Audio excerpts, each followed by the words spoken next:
السلام علیکم. ایک دوست کی طرف سے سوال پوچھ رہا ہوں. وہ باوجہ حجاب خود نہیں پوچھتے. باوجہ آپ بھی حیا کرتے؟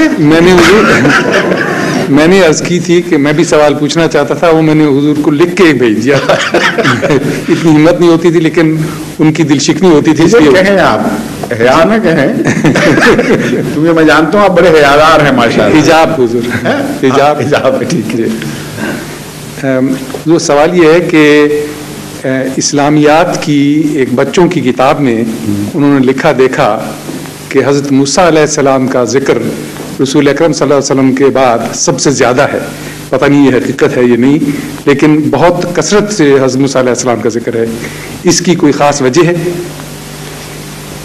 وجہ تو ظاہر ہے بالکل کھلی کہ رسول اکرم صلی اللہ علیہ وآلہ وسلم کو خدا تعالیٰ نے حضرت موسیٰ سے تشبیہ دی ہوئی ہے قرآن کریم میں، اور حضرت موسیٰ سے وعدہ کیا تھا کہ میں تیرے بھائیوں میں تجھ جیسا ایک نبی برپا کروں گا.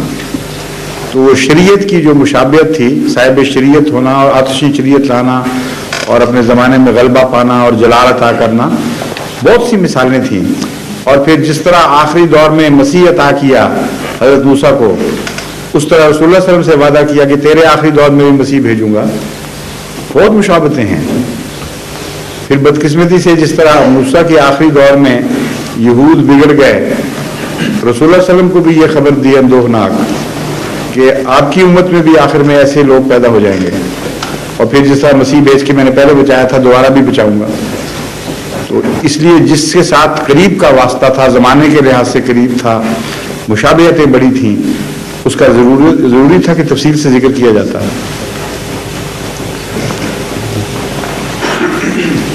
Any other question please? میں نے کوئی دیکھا نہ ہو شاید ہاتھ اٹھتا ہوا. ہاں آ جائیں، تشریف لائیے.